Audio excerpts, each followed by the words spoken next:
नमस्कार दोस्तों, कैसे हैं आप लोग। उम्मीद करता हूँ खुश होंगे, मज़े में होंगे। तो दोस्तों, जैसा कि आप जानते हैं, मैं इस चैनल पर लेकर आता हूँ नए नए ऑडियो बुक्स जो होते हैं कॉमिक्स से, नॉवल से और स्टोरीज से। अगर आपको ऐसे कंटेंट पसंद है तो प्लीज़ मेरे वीडियोस को लाइक करें और चैनल को सब्सक्राइब करें, क्योंकि मैं ऐसे कंटेंट लाता रहता हूँ। तो चलिए दोस्तों, इसी नोट पर आज की वीडियो शुरू करते हैं। आज की वीडियो में मैं आपको सुनाने वाला हूँ किस्मत का खेल नॉवल का पार्ट 3। इसके बाकी के 2 पार्ट्स आप ऑलरेडी सुन चुके होंगे, और अगर आपने नहीं सुने तो उनके लिंक्स आपको ऊपर आई बटन से मिल जाएंगे। तो चलिए दोस्तों, ज़्यादा देरी ना करते हुए शुरू करते हैं किस्मत का खेल नॉवल का पार्ट 3। 9 बजे जामवंत राव की बीवी अंजना ने उसे झिंझोड़कर जगाया। मैं नौकरी पर जा रही हूँ, वो बोली। दरवाज़ा बंद कर लो। जामवंत राव ऊँघता हुआ उठा। रात को कोई बुरा सपना देखते रहे थे? अंजना ने पूछा। सपना? जामवंत राव बोला। हाँ, सारी रात बड़बड़ाते रहे तुम। मेरी कम से कम 20 बार नींद खुली। जब भी मेरी नींद खुली मैंने तुम्हें एक ही बात कहते सुना। कब? क्या? अलार्म कैसे बजा? अलार्म कैसे बजा? ओह, कौन सा अलार्म याद आ रहा था तुम्हें? पता नहीं, सपना याद तो रहा नहीं। ठीक वक्त पर तरीके से चैन की नींद सो तो क्यों बुरे सपने आएंगे? जामवंत राव खामोश रहा। चाय पी लो। अंजना एक तिहाई पर रखे चाय के गिलास की तरफ इशारा करती हुई बोली। ठंडी हो जाएगी। अच्छा, कोई पराठा वगैरह बना दूं? नहीं नहीं, ज़रूरत नहीं। वैसे तुम्हारा रात का खाना पड़ा है, मुझे भूख होगी तो वही खा लूँगा। गरम कर लेना। अच्छा, मैं जाती हूँ। जामवंत राव ने सहमति में सिर हिलाया। अंजना चली गई। जामवंत राव ने लोटे में पानी लेकर कुल्ला किया और मुँह धोया। फिर वो बाहर जाकर पड़ोसी से उस रोज़ का अखबार मांग कर लाया। चाय की चुस्कियाँ लेते हुए उसने सारे अखबार को उल्टा पलटा। डकैती की खबर उसे कहीं दिखाई नहीं दी। अगले 2 घंटे उसने पिछली रात का घटनाक्रम अपने मानस पटल पर दोहराते हुए गुजारे। फिर वो खड़ा हुआ। अलार्म कैसे बजा? ये सस्पेंस उसे अभी भी खाए जा रहा था। उसे लग रहा था जैसे उसके मुंह तक आया हुआ निवाला किसी ने उससे छीन लिया था। फिर उसने घर से बाहर निकलने की ठानी। एक खूंटी पर टंगा ताला उतार कर वो बाहर जाने लगा तो एक ठिठका। फिर उसने मेज पर पड़ी एक पेंसिल उठाई और एक दीवार पर मराठी के बड़े बड़े अक्षरों में लिख दिया। मेरी जान, मेरा विश्वास कर, सच्ची एक दिन ऐसा आएगा जब मैं तुझे दौलत के अंबार से ढक दूंगा। फिर वो अपनी खोली से बाहर निकला। उसने उसे ताला लगाया और सीढ़ियां उतरने लगा। आंटी के घर में सतीश आनंद दोपहर के करीब सोकर उठा। सबसे पहले उसने अखबार ही टटोला। अखबार में डकैती की या जॉर्ज सेबेस्टियन के कत्ल की या रूपचंद जगनानी की कोई खबर नहीं थी। वो नित्य क्रम से निवृत्त हुआ और वहां से बाहर निकला। अपने घर का रुख उसने तब भी नहीं किया। उसे बार बार यही ख्याल आता था कि उसके फ्लैट के सामने उसी के इंतजार में पुलिसिये बैठे होंगे, जो कि उसके वहां पहुंचते ही उसे गिरफ्तार कर लेंगे। वो अपनी कार पर सवार होकर रंजीत स्टूडियो पहुंचा। वहां उसकी एक फिल्म का शूटिंग शेड्यूल था। वहां उसे मालूम हुआ कि वहां का शेड्यूल कैंसिल हो गया था और सारा यूनिट फिल्म सिटी पहुंचा हुआ था, जहां पर लगाए गए एक आउटडोर सेट पर फिल्म की 15 दिन की निरंतर शूटिंग थी। वो फिल्म सिटी पहुंचा। वहां उसने उस सहायक निर्देशक को तलाश करना आरंभ किया जिसने उसे फिल्म में रोल दिलाया था। वो उसे वहां कहीं नहीं मिला, लेकिन हर किसी ने यही बताया कि वो किसी भी क्षण वहां अपेक्षित था। वो कैंटीन में जाकर बैठ गया। वहां पड़े अखबारों में से डेली नाम का वो अखबार दिखाई दिया, जो और अखबारों की तरह सुबह आने की जगह दोपहर में आता था। डेली के मुख्य पृष्ठ पर ही वॉल्ट डकैती के उपक्रम की खबर छपी हुई थी। आनंद ने झपटकर अखबार उठाया और उसे पढ़ने लगा। खबर में शिविर और उन द्वारा खोदी गई सुरंग के चित्रों के साथ डकैती के उपक्रम का विस्तृत वर्णन छपा था। खबर पढ़कर आनंद को मालूम हुआ कि जॉर्ज सेबेस्टियन की जैकेट बरामद हो चुकी थी। उसकी लाश भी बरामद हो चुकी थी। रूपचंद जगनानी पिछली रात पुलिस द्वारा गिरफ्तार कर लिया गया था और पुलिस के उच्च अधिकारियों द्वारा उसकी जवाब तलबी हुई थी। पेपर में यह भी छपा था कि उसका बेटा अशोक जगनानी बंबई पुलिस में इंस्पेक्टर था, लेकिन ऐसा कोई संकेत नहीं था कि उसकी रिहाई में उसके इंस्पेक्टर पुत्र का कोई हाथ था। वॉल्ट के दरवाजे में टाइम लॉक की व्यवस्था थी, जिसकी वजह से एक बार वॉल्ट बंद हो जाने के बाद वॉल्ट के मालिकान ही आकर वो टाइम कैंसिल कर सकते थे और समय से पहले वॉल्ट खोल सकते थे। अखबार में ये संभावना व्यक्त की गई थी कि डकैतों को टाइम लॉक की खबर थी, इसलिए उन्होंने सीधे रास्ते से वॉल्ट पर आक्रमण करने की कोशिश नहीं की थी। अखबार में यह भी संभावना व्यक्त की गई थी कि शायद वॉल्ट का कोई कर्मचारी डकैतों से मिला हुआ था। अलार्म की तार उन्होंने एकदम सही काटी थी। इमारत की छत पर लगा शक्तिशाली सायरन किसी और इंतजाम से बजा था और इंतजाम ऐसा था कि उसका वॉल्ट की मुलाजमत में रह चुके जामवंत राव को कोई खबर नहीं थी। वॉल्ट के मैनेजर भोंसले के बयान के मुताबिक वो सायरन बंद वॉल्ट के भीतर के हवा के दबाव में और बाहरी हवा के दबाव में फर्क के आधार पर बजता था। डकैतों द्वारा जब वॉल्ट के शैल में छेद किया गया था तो बाहरी हवा एकाएक वॉल्ट के बंद वातावरण में दाखिल हुई थी और एयर प्रेशर में यूं आई सडन चेंज से सायरन बज उठा था। आनंद ने अपना माथा पीट लिया। कितने मूर्ख थे वो लोग जो समझ बैठे थे कि अलार्म काट देने से और वॉल्ट के शैल के छेद कर लेने से ही वो इतना आधुनिक वॉल्ट लूटने में सफल हो जाने वाले थे। 4 बजे अपने सहायक निर्देशक से मुलाकात हुई। भाई कहाँ थे तुम? वो उसे देखते ही बोला, मैं तुम्हें 3 दिन से तलाश कर रहा हूँ। मैं घर पर ही था, आनंद शशंक स्वर में बोला। मैं रोज रात को 9 बजे तुम्हें फ़ोन करता था, एक बार भी किसी ने फ़ोन नहीं उठाया। क्यों फ़ोन करते थे? तुम्हारा शूटिंग शेड्यूल था। वो तो आज से था, लेकिन यहाँ का सेट जल्दी तैयार हो गया। अमिताभ की डेट्स मिल गई, इसलिए देसाई साहब ने जल्दी शूटिंग करने का फैसला कर लिया। अब तुम मिलकर नहीं दिए तो क्या? तो देसाई साहब ने तुम्हारी जगह किसी और को ले लिया है। नहीं नहीं, आनंद बोला, ऐसा ना करो। अब तो हो गया ऐसा। यार कुछ करो। अब मैं क्या कर सकता हूँ? अब तो धीरज को लेकर 3 दिन की शूटिंग भी हो चुकी है, लेकिन तुम्हारे अमिताभ के साथ सीन थे। तुम क्या जानते नहीं कि एक जूनियर आर्टिस्ट की खातिर स्टार को और भी अपने अमिताभ जैसे सुपरस्टार को इंतज़ार नहीं करवाया जा सकता। कुछ करो यार प्लीज़। मैं क्या करूं? देसाई साहब बहुत खफा है तुमसे। मैंने तुम्हारी ज़्यादा तरफदारी की तो वो मुझे भी निकाल बाहर करेंगे। ओह, मैं चला और वो यूं वहां से खिसका जैसे उसे डर हो कि कहीं आनंद उसे पकड़कर ना खींच ले। मन में गहन पराजय का भाव संजोए आनंद फिल्म सिटी से वापस लौटा। दोपहर को इकबाल सिंह उस रोज का डेली पढ़ रहा था, जबकि श्याम डोंगरे ने होटल सीव्यू में उसके ऑफिस नुमा कमरे में कदम रखा। वॉल्ट लूटने की कोशिश की खबर इकबाल सिंह को पिछली रात को ही लग चुकी थी। अखबार तो वो सिर्फ ये जानने के लिए पढ़ रहा था कि पुलिस के हाथ कुछ लगा था या नहीं। ये सोहल की करतूत है। डोंगरे को आया देखकर इकबाल सिंह गरजा, ये साफ साफ सोहल की करतूत है। वो कैसे? डोंगरे सक पकाया। वो ही ऐसी जामारी का कदम उठा सकता है, वही इतनी पेचीदा सेंधमारी ऑर्गेनाइज कर सकता है, सिर्फ वही कंपनी को यूं हिट करने का हौसला कर सकता है। बखिया साहब के वक्त भी वो यही कुछ करता रहा था। याद करो कैसे हमारे जैकब सर्कल वाले ऑफिस में घुसकर देसाई का कत्ल किया था और सारे ऑफिस को तबाह किया था। कैसे उसने हमारे कव परेड के ऑफिस में वॉल्ट खोल दिया था और वॉल्ट के सामान समेत सारा ऑफिस बम विस्फोटों से तबाह कर दिया था। कैसे उसने हमारी सारी सिक्योरिटी की ऐसी तैसी फेर कर क्लब 29 को हिट किया था। कैसे उसने, लेकिन साहब बड़ी हिम्मत करके डोंगरे ने इकबाल सिंह की बात काटी। उसे क्या पता कि वो वॉल्ट कंपनी की मिल्कियत है? उसे ज़रूर पता है। उसे ना सिर्फ ये पता होगा कि वॉल्ट कंपनी की मिल्कियत है, उसे ज़रूर ये भी पता होगा कि पहले कंपनी का नारकोटिक्स का जो स्टॉक कंपनी के कफ परेड वाले ऑफिस के वॉल्ट में रखा जाता था वो अब जोहरी बाजार वाले वॉल्ट में रखा जाता है। डोंगरे, आज की तारीख में कंपनी की तरफ सोहेल के अलावा कोई आंख नहीं उठा सकता। लेकिन साहब ये तो सारी मुंबई में किसी को मालूम नहीं कि वो वॉल्ट कंपनी की प्रॉपर्टी है। सोहेल को मालूम है, तभी उसने वॉल्ट को यूं हिट करने की कोशिश की। उसे कैसे मालूम हो सकता है? ये मालूम करना तेरा काम है। साहब अभी तो इस बात की भी तस्दीक नहीं हुई है कि सोहेल बम्बई में है। वो बम्बई में है, वो शर्तिया बम्बई में है, और तू एक निकम्मा सिपह सालार है जो इस बात की तस्दीक नहीं कर सका। वैसे अब मुझे तेरी किसी तस्दीक की ज़रूरत नहीं। ये, उसने फर्श पर बिखरे पड़े अखबार की ओर संकेत किया, वाकया इस बात की तस्दीक करता है कि सोहेल बम्बई में है। डोंगरे खामोश रहा। सुरंग जिस रफ्तार से खोदी गई है और उसके लिए जो ढेर सारा साजो सामान इस्तेमाल किया गया है वो साबित करता है कि सोहेल ने यहाँ कई मददगार जुटा लिए हैं।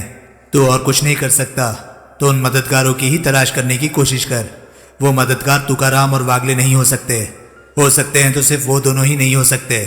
तू और मददगारों की तलाश करने की कोशिश कर। कैसे करूं?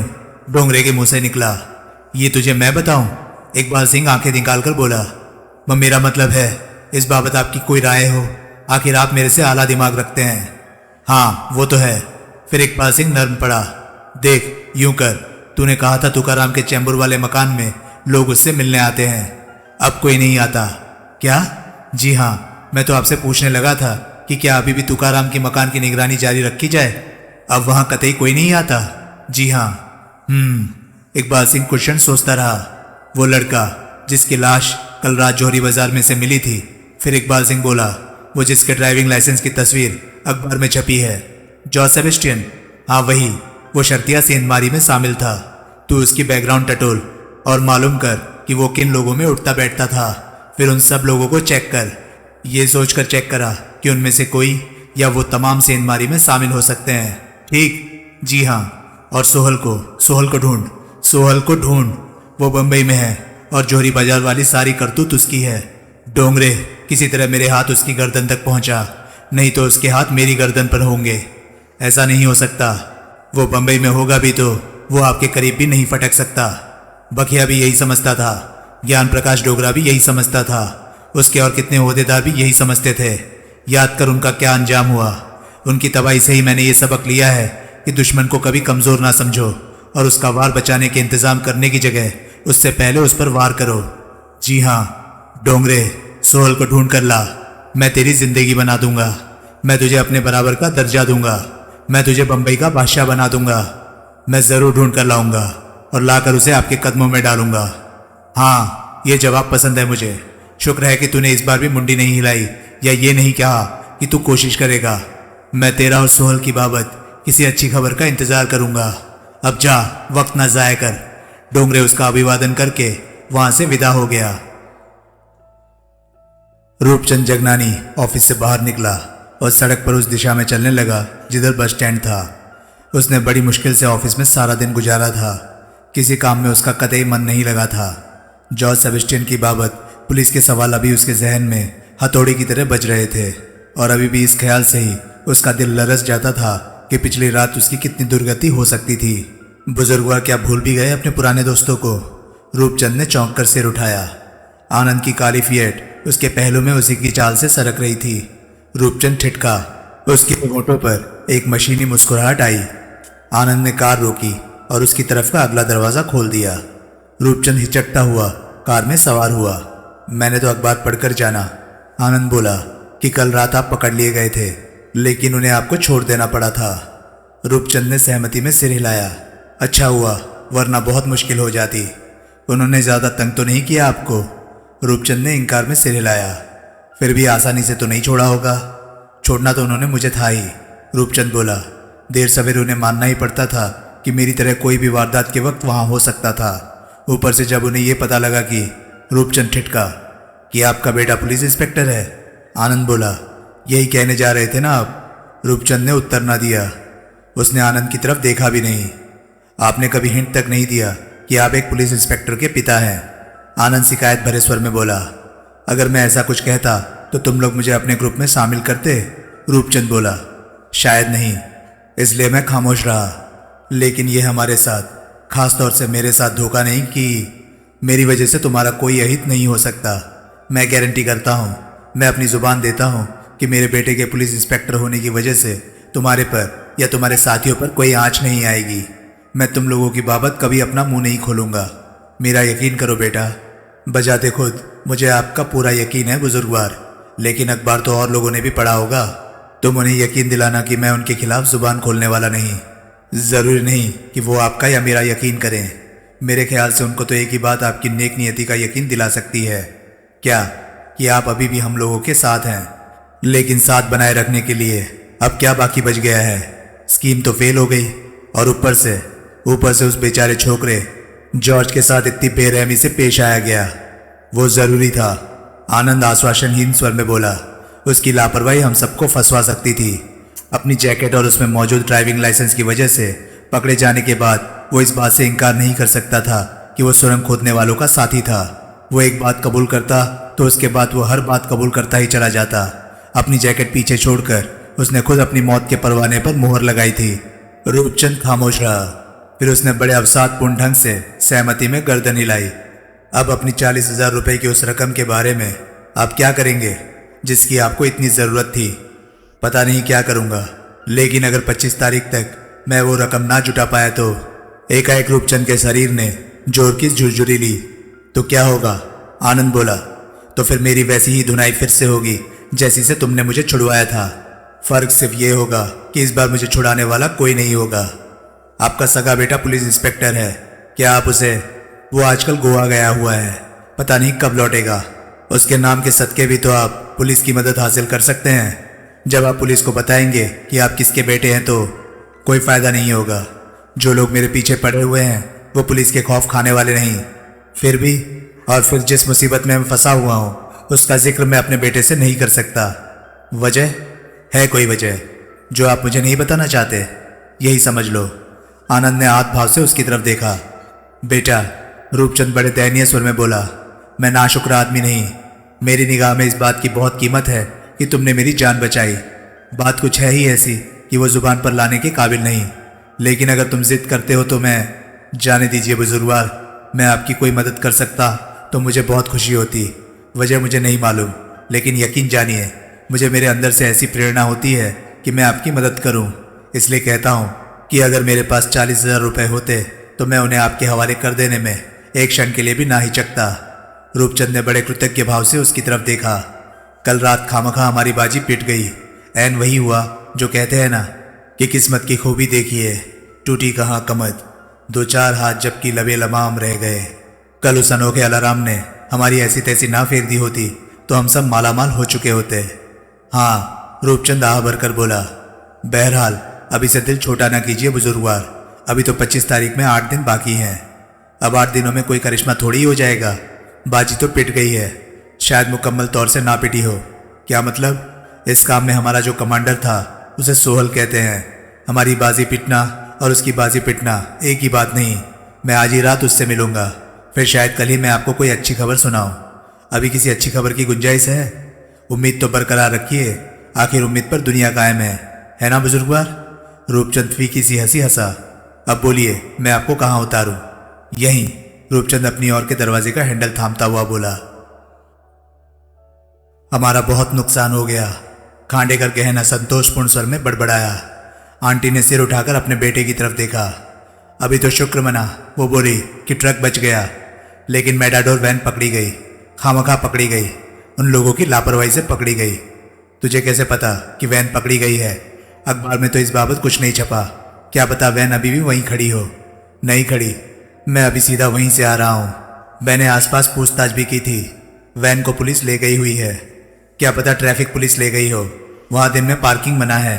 शायद वैन ट्रैफिक पुलिस की क्रेन ने चालान के लिए उठाई हो। ये उठाई गई गाड़ियाँ चालान भरकर जहाँ से वापस मिलती है, मैं वहाँ गया था, वैन वहाँ नहीं थी। ओह, अगर रात को ट्रक वहाँ से लाया जा सकता था तो वैन भी लाई जा सकती थी। वे लोग जानबूझकर उसे वहाँ छोड़ आए। जानबूझकर? और नहीं तो क्या, उनका क्या जाता था? नुकसान तो हमारा हुआ, 2 लाख रुपए पिट गए हमारे। तू ही बराबर के हिस्से के लालच में पड़ा था। तब मुझे ये थोड़ी ही पता था कि ये लोग इतने अनाड़ी निकलेंगे। अनाड़ी नहीं निकलते हैं ये लोग, काम तो हो ही गया था। वो कमबख्त नई किस्म का अलार्म अगर आड़े ना आ गया होता तो वो सब बेकार की बातें हैं। अब खास बात यह है कि हमारे 2 लाख रुपए कैसे वसूल हो। वो रुपए अब वसूल नहीं हो सकते, उन्हें भूल जा। वसूल हो सकते हैं? हो सकते हैं तो और खर्चा करके वसूल हो सकते हैं। तभी वसूल हो सकते हैं जब वो लोग कोई नई स्कीम बनाए, और नई स्कीम को फाइनेंस करने के लिए वो फिर हमसे रोकड़ा मांगेंगे। मेरे को फिर रोकड़ा देने का नहीं है, इसलिए जो हुआ उसे भूल जा और इस बात से ये सबक ले कि खामखा आसमान पर उड़ना बेकार है। हमारा पहले वाला धंधा ही ठीक है। मैं कहता हूँ वो रुपए वसूल हो सकते हैं। कैसे? सोहल को गिरफ्तार करवा के। क्या? आंटी बहुत चक्की सी अपने बेटे का मुंह देखने लगी। सोहल इश्तेहारी मुजरिम है, उसके सिर पर 2 लाख रुपए का इनाम है।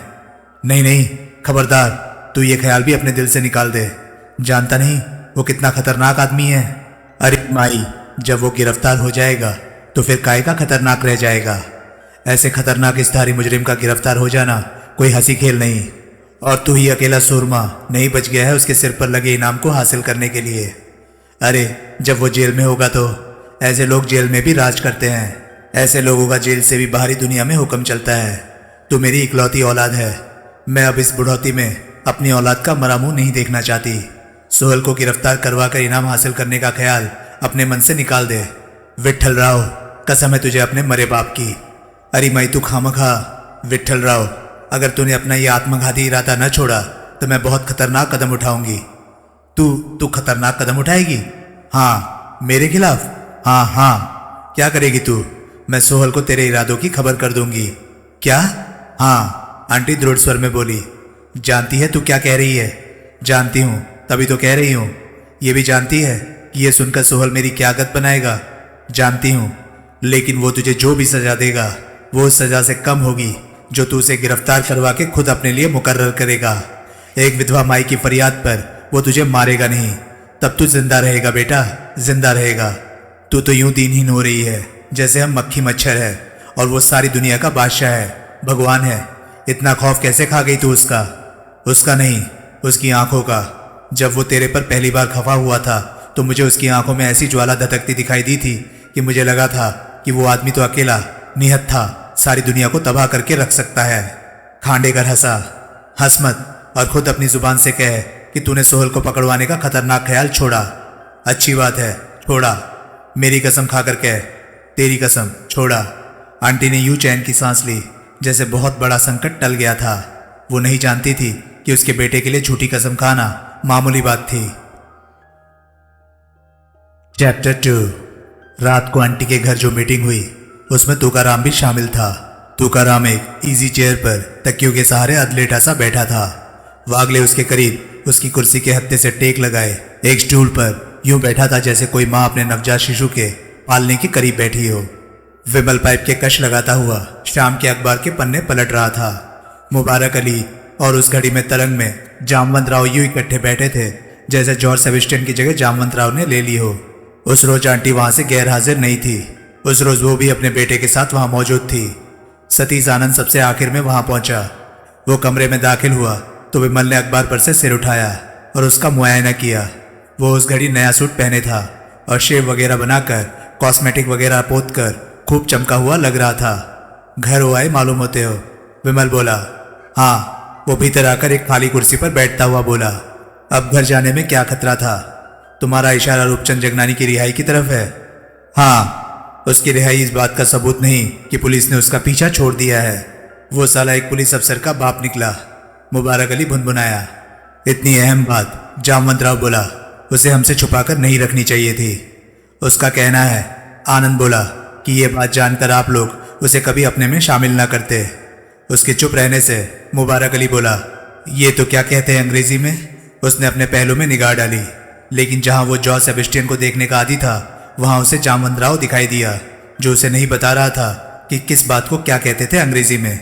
हकीकत बदल थोड़ी ही जाएगी कि वो एक पुलिस अफसर का बाप है। मुझे बुजुर्गवार पर पूरा भरोसा है, आनंद दृढ़ स्वर में बोला। वो हमारे खिलाफ अपनी जुबान नहीं खोलने वाला। वो कहता है ऐसा? विमल बोला। हाँ, तुम हाल ही में उससे मिले मालूम होते हो। हाँ, उसे यहाँ ले आना था, मैं जानकर नहीं लाया। मुझे डर था कि तुम सब लोग कहीं उसके गले ना पड़ जाओ कि क्यों उसने अपने इंस्पेक्टर बेटे की बाबत हमें कुछ नहीं बताया। वैसे वो अभी भी हर लिहाज से हमारे साथ है और कुछ भी करने को तैयार है। मुझे ऐसे शख्स के हमारे साथ होने पर मुबारक अली बोला। वो क्या कहते हैं अंग्रेजी में? ऐतराज है, जिसका बेटा पुलिस इंस्पेक्टर हो। अगर तुकाराम बोला वो अपनी जुबान बंद रख सकता है तो इस बात से कोई फर्क नहीं पड़ता कि उसका बेटा पुलिस इंस्पेक्टर है या कमिश्नर। अगर उसने अपनी जुबान खोलनी होती, विमल बोला, तो अब तक खोल चुका होता। और तुम जब सजने के लिए घर गए थे तो तुमने वहां पुलिस को अपना इंतजार करता पाया होता। बिल्कुल, आनंद बोला। उसके सदके, आंटी बोली, पुलिस यहां भी पहुंच सकती थी। ये बहस अब छोड़ो, जामवंत राव बेसब्रेपन से बोला। और ये बताओ कि अब क्या इरादा है? ये तो हमारा, वो क्या कहते हैं अंग्रेजी में, नेता बताएगा, मुबारक अली बोला। उसके स्वर में व्यंग्य का स्पष्ट पुट था। सबकी निगाहें विमल की तरफ उठी। साबान, विमल गंभीरता से बोला, ये ना भूलिए कि कल की नाकामयाबी से मुझे भी उतनी ही मायूसी हुई है जितनी कि आप लोगों को। इसलिए मैंने नाकामयाबी को कामयाबी में बदलने का दृढ़ निश्चय किया हुआ है। यानी कि? मुबारक अली हैरानी से बोला। तो फिर वहीं हाथ डालने की कोशिश करना मांगता है? हाँ। सब हैरानी से कभी विमल का तो कभी एक दूसरे का मुंह देखने लगे। पागल होइला है क्या? फिर मुबारक अली बोला, कल की वारदात के बाद से अब वॉल्ट की, वो क्या कहते हैं अंग्रेजी में, सिक्योरिटी का इंतजाम दुगना तिगुना हो चुका होगा। 10 गुना, विमल बोला। अब वॉल्ट में घुसने की कोशिश करने से तो अच्छा है कि हम थाने जाकर आत्मसमर्पण कर दें। वॉल्ट को तो अब भूल ही जाओ। तो? मुबारक अली उलझनपूर्ण स्वर में बोला, हमें दौलत से मतलब है। दौलत वॉल्ट के अलावा भी वहाँ है। कहाँ? सुनारो की मार्केट में। इस बार हम अपना निशाना मार्केट में मौजूद वॉल्ट को नहीं, दुकानों को बनाएंगे। और इसके लिए हमें मुबारक अली की उस मूल योजना को पॉलिश करना होगा जिसे हम पहले रिजेक्ट कर चुके हैं। कोई कुछ ना बोला। मुबारक अली की स्कीम में विमल आगे बढ़ा। कर्फ्यू वाली बात दिलचस्पी से खाली नहीं। चौकी की और बाकी पुलिसियों को काबू करने का ख्याल भी बुरा नहीं, लेकिन इस काम को अंजाम देने के लिए 25 नौसिखिए अनजाने बिन आजमाए प्यादे भर्ती करना भी मूर्खता है। ये काम हम खुद भी कर सकते हैं। कर तो सकते हैं बाप, मुबारक अली बोला, लेकिन हम चौकी पर या पुलिसियों पर कब्जा करेंगे या असल काम करेंगे? चौकी को और बाजार के दोनों सिरों पर तैनात पुलिसियों को एक ही वक्त में कब्जाना जरूरी नहीं। ये काम बारी बारी भी किए जा सकते हैं, और एक बार काम हो जाने के बाद जितने आदमी जहां तैनात पाए जाएं उतने ही वहां हम भी तैनात करें, ये भी जरूरी नहीं। मतलब समझो। पहले चौकी की मिसाल लो। जगनानी को मिलाकर मैं, तुम, वागले, आनंद, जामवंतराव, हम 6 जने हैं। चौकी पर हम जगनानी को नहीं ले जा सकते, क्योंकि वहां का कोई पुलिसिया उसके बेटे की वजह से उसको पहचानने वाला निकल सकता है। बाकी हम 5 जने अगर आधुनिक हथियारों से लैस हो तो क्या चौकी पर तैनात 5-6 पुलिसियों को नहीं कब्जा सकते? कब्जा सकते हैं। एक बार चौकी पर कब्जा हो जाने के बाद वहां पीछे अपने आधी दर्जन आदमी छोड़ना क्यों जरूरी है? इतने लोग वहां क्या करेंगे? वहां बंधे पड़े पुलिसियों पर निगाह रखने के लिए, कोई टेलीफोन कॉल सुनने के लिए, या एकाएक वहां पहुंच गए किसी व्यक्ति को हैंडल करने के लिए तो एक ही आदमी काफी है। वो एक आदमी कहां से आएगा? मुबारक अली प्रभावित स्वर में बोला। वो क्या हम में से होगा? नहीं, उसे हमें बाहर से भर्ती करना होगा। दरअसल 3 आदमी हमें बाहर से भर्ती करने होंगे, एक चौकी के लिए और 2 बाजार के दोनों सिरों पर तैनात करने के लिए। तुम्हारी मूल योजना के 25 आदमियों को कोई माइकालाल कंट्रोल नहीं कर सकता था, लेकिन 3 आदमियों को कंट्रोल किया जा सकता है। 3 आदमी तो भरोसे के भी हो सकते हैं, तुकाराम बोला। जैसे एक तो अपना इरफान ही है। इरफान कौन? विमल बोला। वही जिसने तेरे लिए इकबाल सिंह की बीवी लवलीन और उसके यार कंपनी के जल्लाद जो के मेरिन ड्राइव वाले लव नेस्ट की निगरानी की थी। अच्छा वो। दूसरा, मुबारक अली बोला। अल्लाह ताला उसे जन्नत नशीन करे, अपना जॉर्ज हो सकता था। यूं तो, आनंद बोला, अगर वो पुलिसी का बाप ना होता तो तीसरा अपना जगनानी हो सकता था। वो अभी भी हो सकता है, जामवंतराव बोला। चौकी पर पुलिसियों की मुस्के कस जाने के बाद, उन्हें कहीं बंद कर दिए जाने के बाद उसके पुलिसिया बनकर चौकी पर बैठ जाने से क्या वांदा है? बात तो सही है, मुबारक अली बोला। अब अगर, तुकाराम बोला, खांडेकर साथ दे तो घर का काम घर में ही हो जाए। मैं? खांडेकर हड़बड़ाया। मैं डकैती में शामिल हूं? डकैती में नहीं, विमल बोला। डकैती में तो हम शामिल होंगे। तुम्हें तो सिर्फ पुलिस की वर्दी पहनकर बाजार के एक सिरे पर पहरा देना होगा। नहीं, मैं ऐसा कोई काम नहीं कर सकता। विमल ने आंटी की तरफ देखा। इसका भरोसा मत करो, आंटी दबे स्वर में बोली। तुम्हारा खौफ खाकर इसने हामी भर भी दी तो कोई बड़ी बात नहीं कि ये ऐन वक्त पर सब कुछ बीच में छोड़कर भाग खड़ा हो। मुझे भी यही लग रहा है, विमल बोला। तुम ये बहस छोड़ो, तुकाराम बोला। भरोसे के 3 आदमी पैदा करना मेरे जिम्मे रहा। सरदार तू आगे बढ़। चौकी की तरह ही, विमल बोला। हम बाजार में दोनों सिरों पर तैनात 4-4 पुलिसियों पर काबू पा सकते हैं और उनकी जगह अपना एक आदमी बिठाने के बाद उन्हें लाकर चौकी में ही उनके साथी पुलिसियों के साथ बंद कर सकते हैं। बाप, मुबारक अली बोला। जब पहले मैं यही बात बोला था तो तू बोलता था कि ये सब नहीं हो सकता था। बोलता था कि पुलिस वाले हमेरे प्यादे को थोबड़े देख लेंगे। अब नहीं देखेंगे वो हमेरे थोबड़े? नहीं। कैसे? अगर तुकाराम बोला ये नहीं कहता है तो समझ लो नहीं देखेंगे। तुम इसे आगे बढ़ने दो। ठीक है, मुबारक अली बोला। चौकी हमारे कब्जे में, बाजार के दोनों सिरों पर हमारे आदमी तैनात, आगे और कर्फ्यू लगा हुआ, विमल बोला। और टेलीफोन की बाजार की फीड करने वाली मेन केबल कटी हुई। वो कैसे होगा? जगनानी के लिए नक्शों की वजह से हमें इलाके की मेन टेलीफोन केबल की पहचान है, उसको काट देना क्या मुश्किल है? लेकिन वो तो शिविर में है, आनंद बोला। तो क्या हुआ? इतने हंगामे के बाद शिविर में दोबारा घुसना मुमकिन होगा? क्यों नहीं मुमकिन होगा? शिविर के भीतर क्या पहरा बिठाया जा सकता है? लेकिन अब जबकि मेन होल नंबर 36 पुलिस की जानकारी में आ चुका है और उन्हें मालूम हो चुका है कि केबल के रूट में दर्जनों मेन होल आते होंगे। वैसे तो कर्फ्यू ग्रस्त इलाके में उस अकेले मेन होल पर कोई पहरा नहीं बैठा होगा। उसकी चौकसी का कोई इंतजाम पुलिस ने कर भी दिया होगा तो भी केबल का रूट का कोई भी मेन होल खोलकर वो केबल काटी जा सकती है। और तो और वो केबल बाजार में भी काटनी जरूरी नहीं, एक्सचेंज से लेकर बाजार के मेन डिस्ट्रीब्यूशन पिलर तक के रास्ते में कहीं भी केबल काटी जा सकती है। आई सी। आगे? मुबारक अली बेसब्रेपन से बोला। आगे बढ़ो बाप। आगे चौकी पर बजने वाला अलार्म बेल की तो कोई प्रॉब्लम है ही नहीं, विमल बोला। जब वॉल्ट हमारा निशाना ही नहीं, वॉल्ट पर अब सिक्योरिटी बहुत बढ़ा दी गई होगी, आनंद बोला। पहले की तरह अब वहां सिर्फ 2 नाइट वॉचमैन ही नहीं होंगे। जब उन्हें भनक लगेगी कि ऊपर से मार्केट की दुकानों को लूटने की कोशिश की जा रही है तो वो भी तो अलार्म बेल को चालू कर सकते हैं। तो कर दे। तुम भूल रहे हो कि चौकी जहाँ की अलार्म बेल बजती है वो भी हमारे कब्जे में है। लेकिन बाप, मुबारक अली बोला, वो क्या कहते हैं अंग्रेजी में? वो भोंपा, सायरन। आनंद बोला, जो बजा था, वो साला अक्खी मुंबई में जाग करा देने वाला सायरन जो बजा था, उसका क्या होगा? हाँ, आनंद बोला, उसका क्या होगा? अगर सिक्योरिटी वालों ने उसे एक्टिवेट कर दिया तो? वह ऐसा नहीं कर सकेंगे। क्यों? क्योंकि उस सायरन पर उनका जोर नहीं। उस सायरन की बाबत अखबार में वॉल्ट के मैनेजर भोंसले का बयान छपा है। उसके मुताबिक वो सायरन बंद वॉल्ट के भीतर के हवा के दबाव में और बाहरी हवा के दबाव में एकाएक फर्क आ जाने से बचता है। हमने वॉल्ट के शेल में जो छेद किया था वो तो यकीनन अब तक बंद किया जा चुका होगा। ऐसा छेद भला कैसे ही यूं छोड़ा जा सकता है? उस सायरन को बजाने के लिए एयर प्रेशर में सडन चेंज सिक्योरिटी वालों के लिए भला क्यों कर आएगी? वो वॉल्ट का दरवाज़ा खोल सकते हैं। दरवाज़ा खोलने से भी तो नहीं खोल सकते। अखबार में ये भी छपा है कि दरवाजे में टाइम लॉक लगा हुआ है, जिसकी खबर जामवंत राव को नहीं थी। वो मेरी नौकरी छोड़ चुकने के बाद लगा होगा, जामवंत राव बोला। कभी भी लगा था, लगा है। उस टाइम लॉक की वजह से वॉल्ट खुलने का जो टाइम निर्धारित करके वॉल्ट बंद किया जाता है, उससे पहले खुद वॉल्ट के मालिकान ही आकर वॉल्ट खोल सकते हैं। और हमारा ये इंतज़ाम होगा ही कि सिक्योरिटी वाले फ़ोन ना इस्तेमाल कर सके। तुमने गार्डों के पास वायरलेस टेलीफोन होने की संभावना व्यक्त की थी। आनंद बोला, हाँ, लेकिन वायरलेस टेलीफोन को भी बिगाड़ा जा सकता है। कैसे? एक ऐसे उपकरण की सहायता से जिसे स्क्रैम्बलर कहते हैं। वो उपकरण वायरलेस टेलीफोन के फ्रिक्वेंसी को यूं बिगाड़ देगा कि उस पर कुछ भी कहा सुना जाना मुमकिन नहीं होगा। वाह, मुबारक अली हर्षित स्वर में बोला, ये किया ना? वो क्या कहते हैं अंग्रेजी में? अंग्रेजी की आंख में डंडा। वो एक क्षण ठटका और फिर बोला, जामवंत राव। उसके लहजे में आए प्रत्याशित परिवर्तन से जामवंत राव हड़बड़ाया।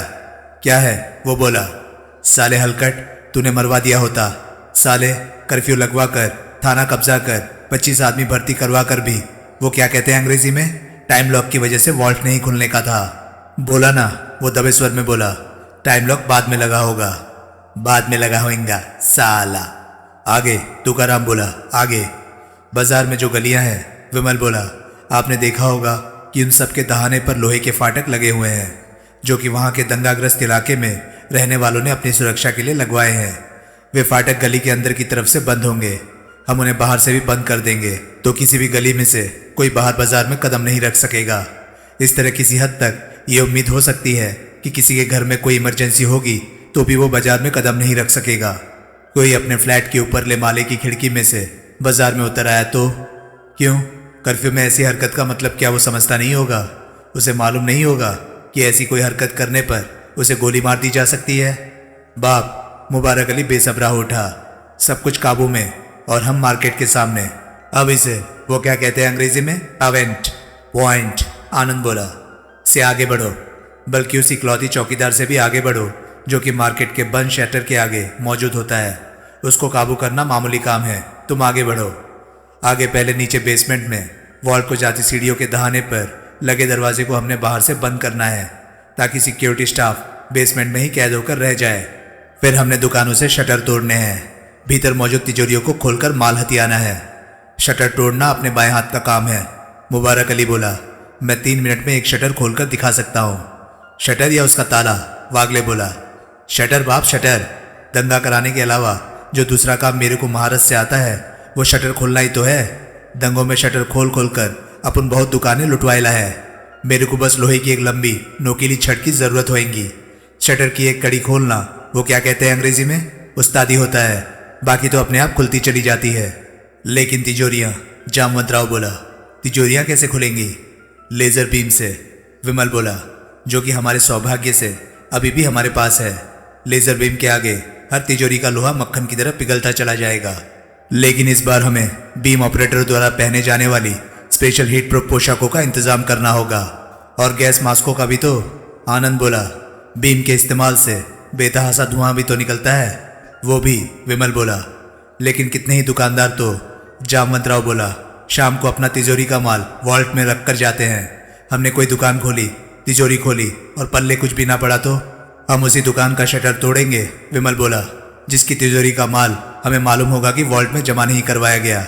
ऐसी दुकानों की हमें शाम के वक्त मार्केट में जाकर पहचान करनी होगी। ये एक बहुत अहम काम है जिसे कोई भी अगला कदम उठाने से पहले अंजाम देना जरूरी है। लेकिन मामूली काम है। आनंद बोला, हम कल ही शाम वहां जाकर मार्केट में मंडराने लग सकते हैं। बिल्कुल बाप, मुबारक अली बोला। पहले तो तू हमारी स्कीम एकदम, वो क्या कहते हैं अंग्रेजी में, फेल किया था। अगर पहले यही पॉलिस स्कीम को मार लेता तो पहले ये पॉलिस स्कीम नहीं चलने वाली थी, विमल बोला। क्योंकि पहले तुम्हारा निशाना वॉल्ट था और तुम लोगों को जामवंत राव की नकली चाबियों का बड़ा गुमान था। तब वॉल्ट के लॉकरों के माल के मुकाबले में दुकानों की तिजोरियों का माल तुम्हें चिड़िया की बीट मालूम होता। क्यों? जामवंत राव हड़बड़ाकर परे देखने लगा। विमल ने जेब से एक तय किया हुआ कागज निकालकर आंटी को थमाया। ये उस सामान की लिस्ट है, विमल बोला, जो हमें इस बार दरकार होगी। इसमें खास आइटम है कुछ आधुनिक हथियार, एक स्क्रैम्बलर, कुछ हीट प्रूफ पोशाकें जो कि 5000 डिग्री तक टेम्परेचर बर्दाश्त कर सकें, कुछ गैस मास्क, पुलिस की वर्दियां, एक जीप। जीप? खांडेकर फंसे स्वर में बोला। जो देखने में पुलिस की जीप जैसी लगे, जिस पर पुलिस पेट्रोल लिखा हो। खांडेकर ने थूक निकली। उसने अपनी माँ की तरफ देखा। आंटी ने कागज खोलकर लिस्ट पर एक निगाह डाली और फिर कागज अपने बेटे को थमा दिया। चेहरे पर गहन असंतोष के भाव लिए खांडेकर ने लिस्ट पढ़नी आरंभ की। ज्यों ज्यों वो लिस्ट पढ़ता गया, उसके चेहरे पर असंतोष के भाव बढ़ते गए। ये तो, वो बोला, फिर 2 लाख रुपए का खर्चा कराने वाली लिस्ट है। हमारा 2 लाख रुपया पहले ही डूब गया है। ये 2 लाख खर्चोगे? विमल सख्ती से बोला। तो पहले वाला 2 लाख उभरेगा ना। लेकिन कुछ नहीं, ये काम होना ही है। अब हम ना पीछे हट सकते हैं और ना तुम पीछे हट सकते हो। लेकिन विमल का स्वर एकाएक बेहद हिंसक हो उठा। हम करेंगे 2 लाख का खर्चा, आंटी व्यग्र भाव से बोली। कैसे भी हो करेंगे, सब सामान मुहैया होगा। कल शाम तक, विमल बोला। कल शाम तक? आंटी बोली। क्या कल ही हल्ला बोलने का इरादा है? आनंद बोला। तुम मूर्ख हो, विमल चिढ़कर बोला। हल्ला सामान के उपलब्ध होने का मोहताज नहीं, कर्फ्यू का मोहताज है। कर्फ्यू का क्या है? मुबारक अली बोला। वो तो अपन कल ही लगवा देंगे। कल कर्फ्यू लग गया तो मार्केट भी बंद हो जाएगी। फिर हम ये कैसे जान पाएंगे कि कौन कौन से दुकानदार अपना माल दुकान में ही रखते हैं? ओह, अपना मिस्टेक हुआ बाप, कर्फ्यू परसों लगना मांगता है। हाँ, समझ लो लग गया। गुड, अब कल शाम 6 बजे जोहरी बाजार में मिलेंगे। हम में शामिल है मैं, वागले, मुबारक अली, जामवंत राव और सतीश आनंद। रूपचंद जगनानी नहीं, उसका बाजार में देखा जाना ठीक ना होगा। वो कई घंटे पुलिस की हिरासत में रहा है। उसको किसी पुलिसिया ने मार्केट में भटकते देख लिया तो वो उसकी वहां मौजूदगी पर हैरान हो सकता है। लेकिन वो शामिल तो है ना इसमें? आनंद व्यग्र भाव से बोला। हाँ, शामिल है। आनंद ने चैन की सांस ली। फिर मीटिंग बर्खास्त हो गई। मैटाडोर वैन की तरफ पुलिस की तवज्जो तक ना आती अगर वो ऐसी जगह ना खड़ी होती जहां की दिन के वक्त गाड़ी खड़ी करने की मनाही थी। फिर एक बार उसकी तरफ तवज्जो जाने के बाद बीट के कांस्टेबल को पहली अजीब बात यह लगी थी कि वैन की चाबियां उसके इग्निशन के साथ लटक रही थी और दूसरी संदेहजनक बात यह थी कि वो मेन हॉल नंबर 36 के करीब खड़ी थी। गाड़ी पुलिस ने कब्जा ली। उसका रजिस्ट्रेशन चेक किया गया तो वो नकली पाया गया। इतने से पुलिस वालों को शक हो गया कि वैन का संभावित डकैती से कोई रोल था। उसको फिंगरप्रिंट्स के लिए चेक किया गया तो उसे एकदम कोरी पाया गया। वो अपने आप में संदेहजनक बात थी। यदि वैन निर्दोष होती तो उस पर कोई तो फिंगरप्रिंट्स पाए ही जाने चाहिए थे। फिर वैन के नकली नंबर की पड़ताल आरंभ हुई। चेकिंग के लिए वो नंबर उन तमाम चेक पोस्टों पर भेजा गया जहां की रात तो चेक पोस्ट से गुजरी गाड़ियों के नंबर नोट किए जाते थे। रात को हेडक्वार्टर खबर पहुंची कि वो नंबर माहिम क्रीक की चेक पोस्ट के रजिस्टर में 13 तारीख को दर्ज था। तुरंत 13 तारीख की रात को माहिम क्रीक नाके पर तैनात तमाम पुलिस कर्मियों को अगले रोज पुलिस हेडक्वार्टर पेश होने का हुक्म जारी हुआ। तूने मुझे खामखा टोका, खांडेकर भुनभुनाया। अब तक सोहल गिरफ्तार हो गया होता तो ये 2 लाख रुपए के नए खर्चे की मुसीबत हमारे गले ना पड़ी होती। विट्ठल राव, आंटी बोली, इसी में हमारी भलाई है। देख लेना, इस बार ये लोग जरूर कामयाब होंगे। खाक और मिट्टी कामयाब होंगे। इस बार ये सारे पकड़े जाएंगे, ये सारे मारे जाएंगे। हमारे 2 की जगह 4 लाख रुपया डूब जाएगा, जबकि अभी भी वक्त है सारे नुकसान की भरपाई कर लेने का। विट्ठल राव, खबरदार। क्या खबरदार? पता नहीं तू क्यों सोहल को इतना बड़ा हुआ बनाए दे रही है। अरे जब वो गिरफ्तार होकर फांसी पर लटक जाएगा तो उससे पहले तू परलोक सिधारा हुआ होगा। बीच में मत बोल, मेरी बात सुन। तू उस आदमी को जानता है जिसकी एक टांग पर पलस्तर था और जो बैसाखियों के सहारे चलकर यहाँ पहुंचा था। उसका नाम तुकाराम है। नाम के अलावा कुछ जानता है? नहीं, मैं जानती हूँ। ये वो शख्स है जिसने सोहल के साथ मिलकर अंडरवर्ल्ड किंग राज बहादुर बखिया उर्फ काला पहाड़ से टक्कर ली थी और उसकी बादशाहत नेस्तनाबूद कर दिया था। अब तू मुझे ये बता कि जब तू सोहल को गिरफ्तार कराएगा तो अपना नाम छुपाए रखकर तू उसकी गिरफ्तारी पर लगा इनाम क्लेम कर लेगा। जब तेरा नाम नहीं छुपा रहेगा तो वो आदमी तुकाराम जो सोहल को अपनी औलाद की तरह मानता है तुझे छोड़ देगा? वो तुझे कच्चा नहीं चबा जाएगा? खांडेकर ने उत्तर नहीं दिया, लेकिन तब पहली बार वो सोहल को गिरफ्तार कराने के नापाक ख्याल से हटा। जवाब दे, आंटी बोली। क्या जवाब दूं? खांडेकर मरे स्वर में बोला। मैं करता हूं इस लिस्ट के सामान का जुगाड़। जमीन जायदाद की खरीद फरोख्त के घोटाले करने वालों के लिए सरकार ने अगर कोई इनाम मुकर्रर किया होता तो वो निश्चय ही ठग शिरोमणि हरीश जेठामल मूलचंदानी को मिलता। उसकी कामयाबी का राज ये था कि केवल उसी ने महसूस किया था कि महानगरों में रहने वाले मध्यम वर्गीय लोग जिस चीज़ की सबसे ज़्यादा ख्वाहिश करते थे वो होती थी अपना घर, और घर बनता था ज़मीन के टुकड़े पर, जो कि घर बनाने वाले की मिल्कियत होता था। वो ज़मीन का टुकड़ा जिसे प्लॉट कहा जाता था, हासिल कर लेना मध्यम वर्गीय प्राणी अपनी 3/4 जीत मानता था।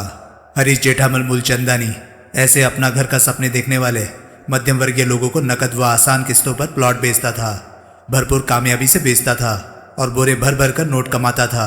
वो ऐसे प्लॉट बेचता था जिन पर कोई माई का लाल पहुंचे तो जाने, ऐसे प्लॉट बेचता था जिन पर 8-8 फुट पानी खड़ा होता था, ऐसे प्लॉट बेचता था जिनका मालिक असल में कोई और होता था।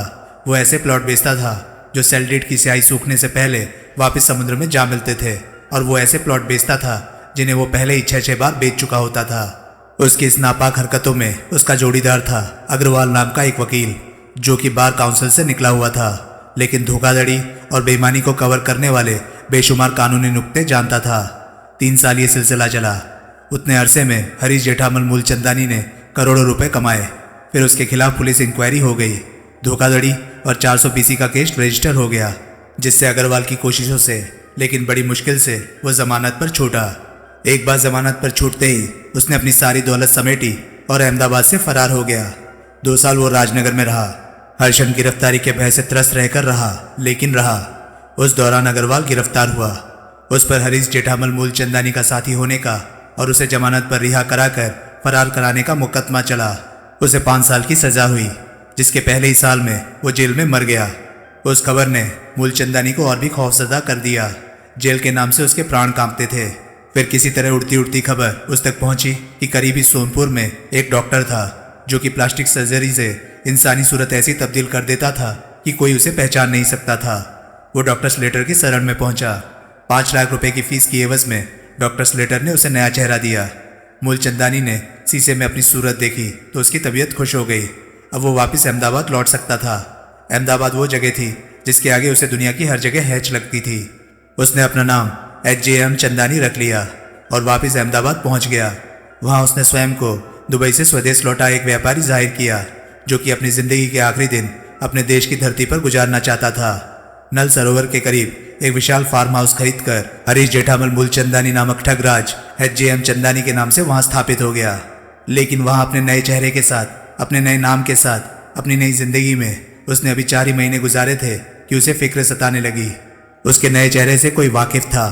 उसके नए चेहरे का राज खुल सकता था। वो जेल जा सकता था, वो बर्बाद हो सकता था। 1 महीना और गुजरा तो उसने अपनी वो चिंता मिटाने का दृढ़ निश्चय किया। उसने फर्जी नाम से एक सेकेंड हैंड लेकिन मजबूत कार खरीदी।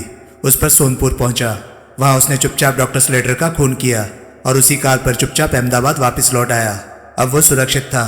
अब अपने नए चेहरे की पोल खुल जाने का उसे कोई खतरा नहीं था। हरीश जेठामल मूलचंदानी उर्फ HJM चंदानी वो शख्स था जिसकी सोलंकी को तलाश थी। तो दोस्तों, ये था किस्मत का खेल नॉवल का पार्ट 3। ये पार्ट आपको कैसा लगा प्लीज अपनी राय कमेंट सेक्शन में मुझे जरूर बताएं।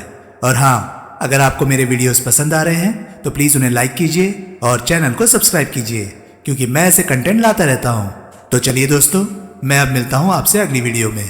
तब तक के लिए नमस्कार, गुड नाइट, सेफ रहिए, खुश रहिए, मजे करिए।